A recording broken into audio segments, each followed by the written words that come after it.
what he promised us, which we would put America first. And I think there are still voices in this administration. America first just doesn't mean anything in an age of international finance capitalism, you know? There's no such thing as nationalism. It's a nice sentiment, but that's not how the world works. So just to say America first, it's a bit of a euphemism, wouldn't you agree? We're not even acknowledging the power structure that is inherent in the world today by just saying, well, we're trying to put our country first, because it just doesn't work like that anymore. You have to acknowledge class war, and you have to tell people that there is an informal network of private individuals who are very influential financial elite power brokers that are conspiring with each other in boardrooms behind closed doors, and who are manipulating the global economy and by proxy the military enforcement of that global economy. I cringe every time somebody's talking about America first. RFK Jr., you still got calmer heads that could prevail. They were not persuasive in this case, clearly. Well, somebody was persuasive. AIPAC is very persuasive. For instance, the Israeli lobby in Congress.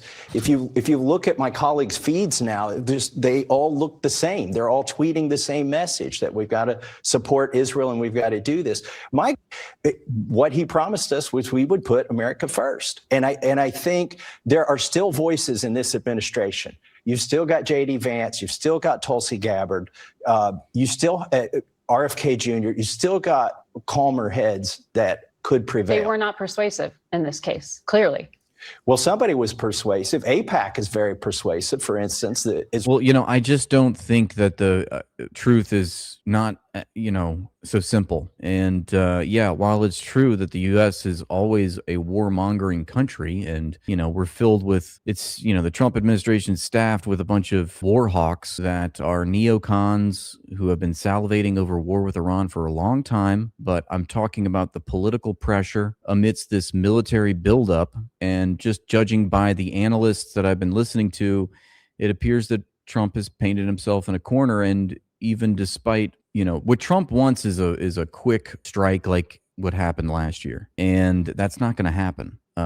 It's going to be a prolonged regional war. And I don't think that there's really any incentive for Trump to not go ahead with this at this point. So I don't know. Maybe you don't like my phrasing of it, but whatever. I mean, it's something that needs to be discussed. We can go through it and, talk about this very specific context, okay? USA isn't a proxy towards Israel. It's often debated on, who's controlling who here, all right? It depends on how you look at it. But clearly, like I was just saying, there's no real national interest. There's just special interests in the age of international finance capitalism. So just characterizing it as countries this and this country wants that, it's like, that's not really true once you understand how decisions are made and how, power is constituted and consolidated in the hands of these private individuals who form a loose network that control the entire global finance system. Okay, here's a clip of Daniela Weiss saying that,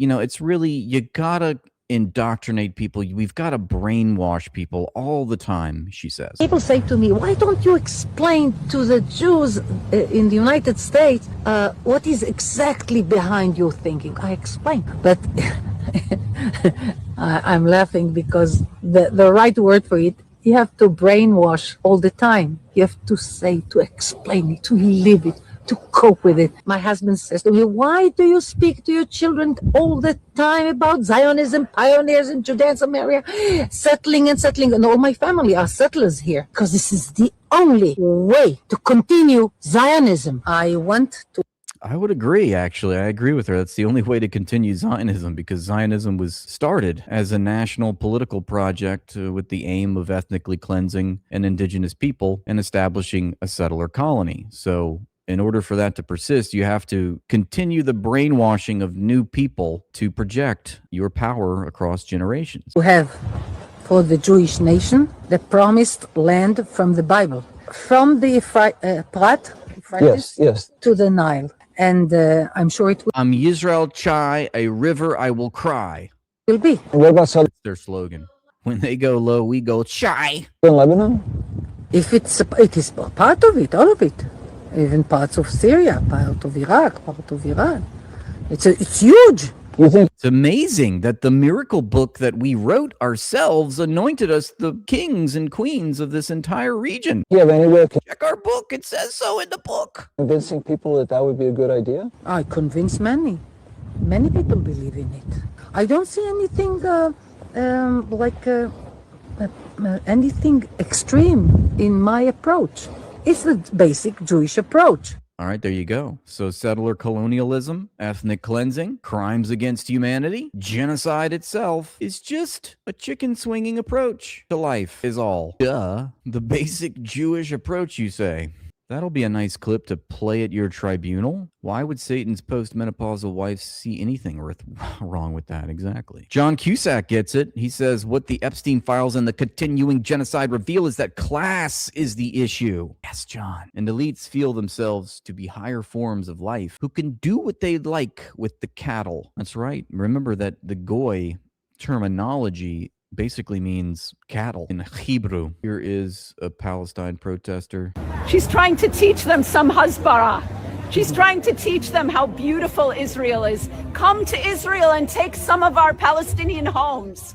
Come to Israel and steal our Palestinian homes, you know, because they're Palestinian homes, but now they're Israeli homes, right? Israel She looks like a Zionist, but she's spitting facts.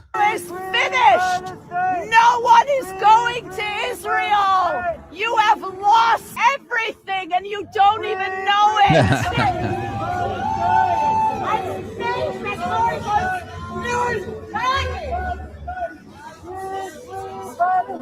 This is what happens when you give religious zealots a nation state. Oh my goodness. It's such a lesson that needed to be learned, apparently.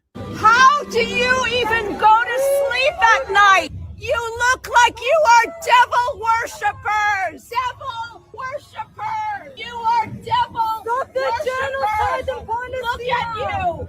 Look at you in the mirror. Look at yourselves in the mirror. She's wearing the same pants that Bob Dylan wore in 1966. For God's sake, you are an embarrassment. You don't understand. You are an embarrassment to humanity. Dear God, how do you even live? How do you even live with yourself? You don't understand. You are an embarrassment. It looks like it says Friedrichstrasse, which is in Berlin. Look at yourself. That looks like where they like Checkpoint Charlie's in Berlin. I've been there. It also looks like maybe that's outside the Holocaust Museum. This is what you do. You love blood. Free Palestine! Free Palestine! Mental illness. I Isn't this kind of behavior dangerous in Germany? feel sorry for you because you are possessed by demons. You are satanic.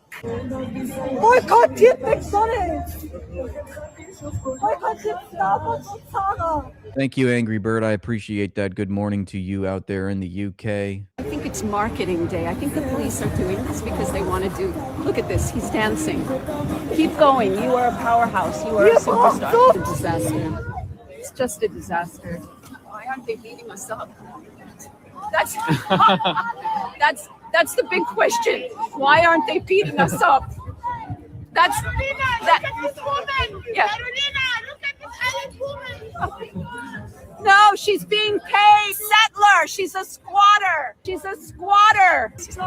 They go on and they create something beautiful. These Palestinian people. They're The gonna police, make something good. What? the police have their pepper spray in Do their they really? in their Really? pocket Oh, they're ready. doing something? No, it's just the mentality, right? That's what they're proud of. Stealing, stealing, and more stealing.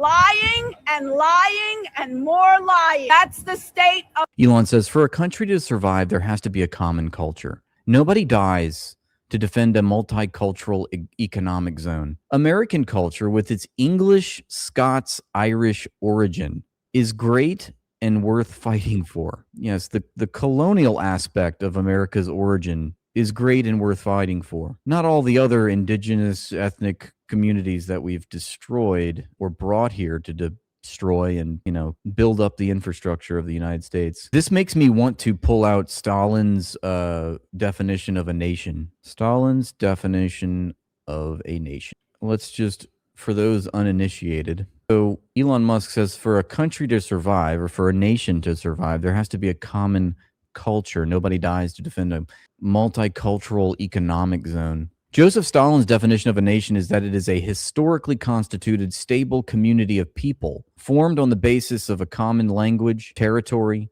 economic life, and psychological makeup manifested in a common culture. So all of those things go into a common culture. A stable community of people, a common language, a common economy. So all of those things, not just, common culture. No, all of those things roll up into this idea of a common culture. And I see a new enemy rising from within. I am speaking of a poison being sold to the American people as patriotism. I'm speaking of the intellectual vandalism of Tucker Carlson and Candace Owens.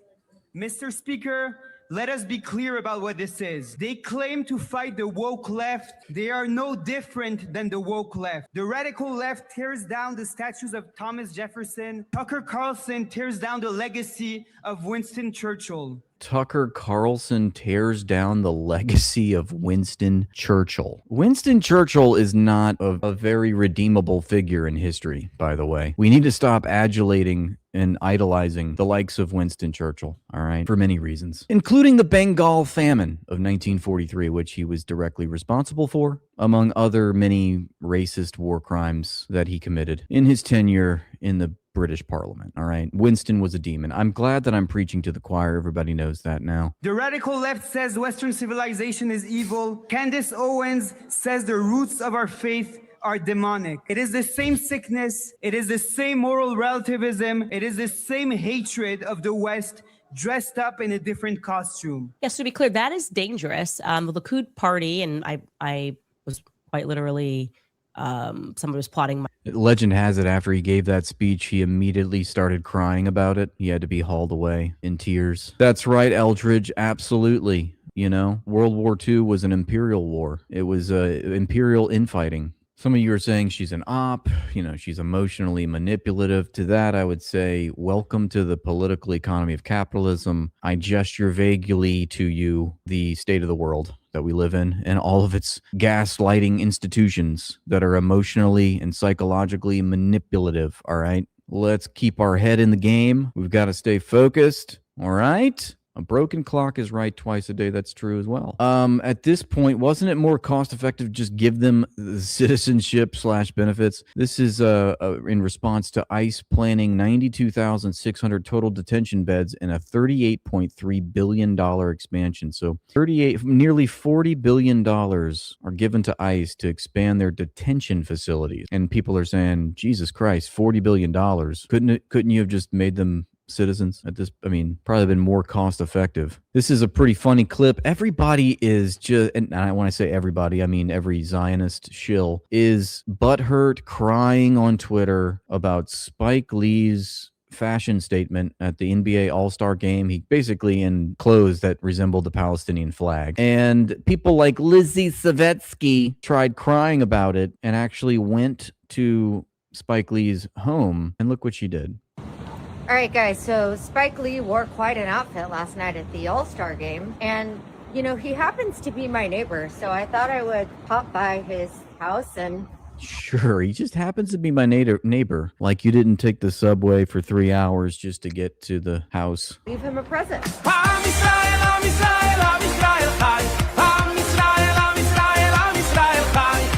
And could they, you thought Israelis were annoying. Just wait till you give them the microphone and a band behind them. Their music is just absolutely abysmal.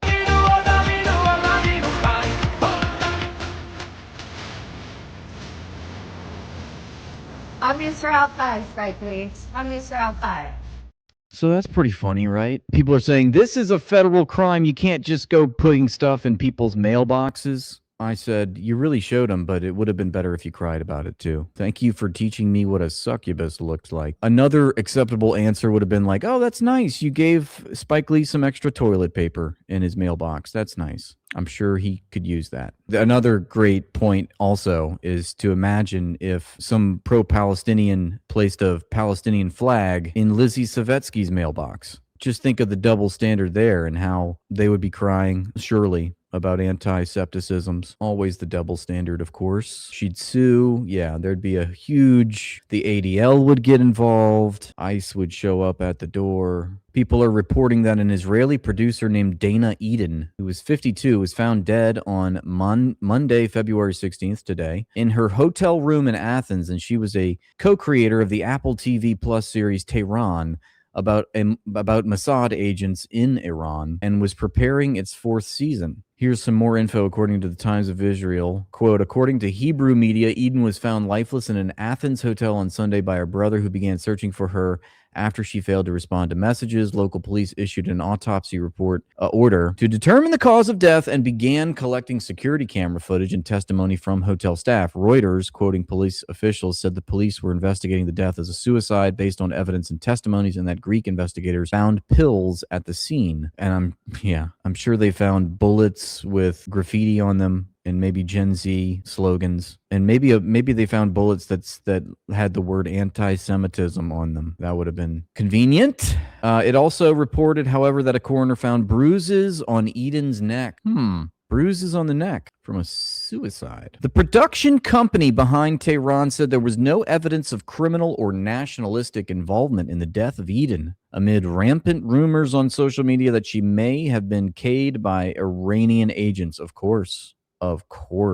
The production company wants to make it clear that the rumors of the death being criminal or nationalistic are not true and baseless, Dana and Shula Productions said in the statement. We call on the media and the public not to publish unfounded theories and to act with responsibility and sensitivity. This is a moment of immense pain for the family. We want to preserve Dana's dignity, sure thing. Well, to me, there's one less propagandist for the state of Israel promoting goy slop. I don't know. I don't really have much more information as to why this lady would have died. Is it political? We just don't know, but it is interesting to note about, and I would like to say that a lot of the things that we see on this feed are not actually truthful and real. We're just sharing things that we've noticed that people are talking about on social media, and we're covering that. And you say that you know, but I don't know that you know? So I have to remind people. Now, whoops. Oh, no. Whoops. Anyway. Tehran follows the plight of Tamar Rabinian, a young Mossad agent born in Iran but raised in Israel who returns to Iran on a mission to sabotage Iran's nuclear program. Since Israelis are banned from visiting Iran, the show was filmed in Athens due to its similarities with the Iranian capital. In her Emmy acceptance speech, Eden said that working on the show with Iranian actors who had fled the regime showed her that we have a lot in common. So Trump's approval rating has hit a new low. Trump's support has cratered across 4 major polls. Since his approval rating is lower than Khomeini's in Iran, does that mean there should be a violent regime change in America to restore democracy? Ooh, I love that type of thinking. Applying the standards set by the empire against the empire to show the hypocrisy. President Trump, his approval rating hitting new lows. CNN's Harry Anton is running the numbers on this one for us. Hello, Harry. Hello, Kay. Where does the president stand? Happy Washington's. This guy is totally trying to hit on his co-anchor. Hello, Kay. Birthday observed today. That's what it is in this. Oh my God, this guy is so fake. State of New York. I'm a New Yorker through and through. Let's take a look at another president, though. President Donald John Trump. Look at this. I got 4 numbers across for you on this screen here. They are all second-term lows for the given pollster. What are we talking about? AP Newark, 26 points below water. NBC, 22 points below water. Yahoo YouGov, 20 points below water. Quinnipiac, 19 points below water. So we're ranging from negative 19 points all the way to negative 26 points. You know, Kate, there's this question that folks keep asking, where is the floor for Donald Trump? And I'm not sure there is a floor, because if there is one, Donald Trump, at least in term number 2, has just fallen through it to another low level. Well, Trump might be at the floor, but the Dow, friends, that's at the ceiling. How does this compare with his first term, and how does this compare with Joe Biden? Okay. She's like, shut the up, quit the theatrics, just give us the facts, please. Randy, whatever your name is. So we look at these numbers right here. One of the things that Donald Trump had been arguing, his proponents have been arguing, oh, you know what, he's doing better than he was doing in term number one. No longer is that the case. What are we talking about here? Okay, net approval rating at this point in the term. Look at this, 22 points below order on average when you average all the pollsters from the last slide. That is actually lower. That is lower than he was at this point in term number one, when he was 17 points below order. So he's doing 5 points worse, and he's doing way worse than Joe Biden was doing at this point in his term number one, when he was 13 points below order. So the bottom line is this: Donald Trump is setting new records for himself in term number two, setting new records for himself compared to where he was at this point in term number one. And he's doing worse than Joe Biden, which is, of course, the comparison that Donald Trump does not want to be, because we all know what happened to Joe Biden. His party lost the House in term number one, that midterm elections. And of course, Joe Biden was not reelected to it. Yeah, but between Biden and Trump, who is the best worst? That would be Trump. So he gets the award. I would think that he would be happy about that. He loves being number one. Another strange death. Former chief of staff and senior advisor to Netanyahu, Asher Hayon, Asher Hayon was just found dead. This is suspicious. Did I do that? Probably. I don't know who Asher Hayon is, but we'll have to get more of that story. According to the Times of Israel, posted in 2015, Israel is the gayest country on earth, which makes sense as to why Lindsey Graham, Lady Graham, would say something like this. Well, I'm Senator Lindsey Graham from South Carolina. I'm back. I come here every 2 weeks where I need to or not. So why did I come this time? To put a fine point. Because my Grindr app was going off the chain. I was getting all kinds of dings. I had to come see what's up on the scene. Of where we're at as a world regarding the Iranian regime. You ready? Motherfucker says, I'm the senator from South Carolina, and I've come to visit Israel every 2 weeks, whether I need to or not. Not South Carolina. No. Israel, of course. Israel, as Lady Graham likes to say.